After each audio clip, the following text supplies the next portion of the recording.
Hi, I'm Callie Lewis. It's December 23rd, the 3rd anniversary of GeekBrief TV, and this is our story.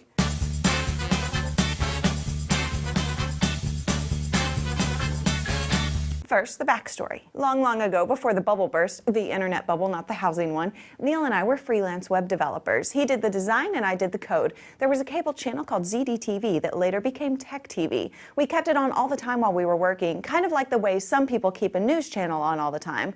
Tech TV introduced us to Leo Laporte, John C. Dvorak, and Patrick Norton.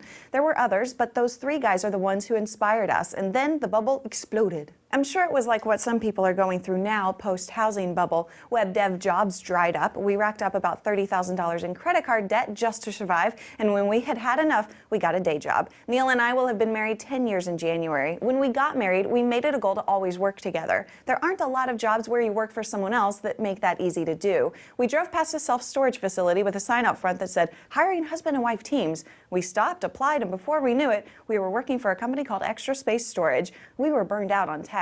We were writing a novel. It was an easy job, and the company treated us extremely well. Before we barely noticed, we worked there for 5 years, moving around and opening new stores for them. In July 2005, Neil heard Adam Curry being interviewed on NPR. Adam was talking about podcasting. I didn't have a TV in my house growing up, so I didn't know Adam Curry from MTV. And when Neil started telling me Adam said this and Adam said that, I thought he had joined a cult.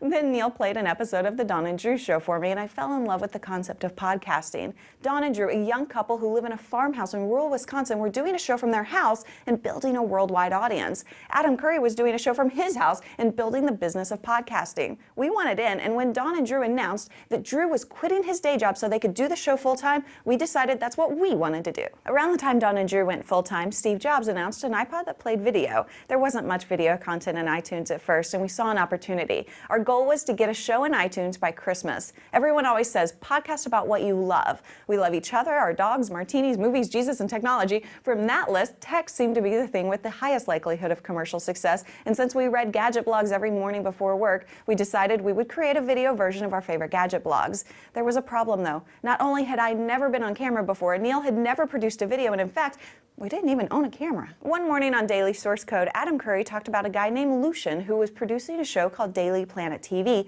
using an application called Wirecast. It gave him the ability to shoot live on a green screen and do a show that looked pretty darn professional. Verasoft, the company that developed Wirecast, also makes an app called VideoQ Pro. It was less expensive and included teleprompting functionality. We bought that, 4 pieces of green poster board to make a green screen, a cheap DV camera, an expensive shotgun microphone, and an iMac. We already had a soft light Neil used for photography. As soon as we came up with the right name, we were ready to go. GoDaddy.com is a GeekBrief sponsor, but we used them to register domain names long before we had promo codes GB1, GB2, or GB3. On November 30th, 2005, we were on GoDaddy.com typing in domain names. Since we were doing a gadget news show, we had Inspector Gadget in our thoughts. We typed in a bunch of names, but when one of us typed in the name GeekBrief.com, we knew that was the one. With that name came a flood of ideas, including a cheesy GeekBrief backstory. GeekBrief would be the daily news briefing originating from the Geek Intelligence Agency, the GIA.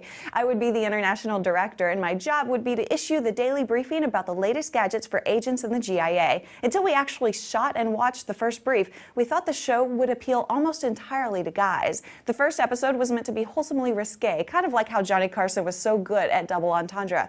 After we watched it, though, we thought there was a potential to appeal to women in addition to men, so there's a pretty big difference between Brief 1 and Brief 2. Now, we were conflicted when we started. We had the clear intention of quitting our day job to do GeekBrief full-time 2 months before we started the show. We wanted the first episode to go out in time for Christmas so all the people who got new iPods could subscribe in iTunes. At the same time, we had no experience in video production, so we really didn't think the audience would grow until we figured out what the heck we were doing. Enough people started watching right away that we were shut down by our hosting company just 3 weeks after we started.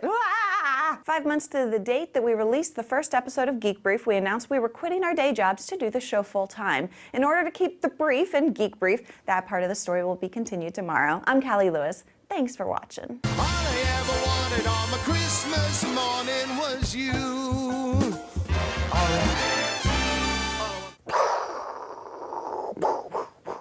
I can't believe I'm hot.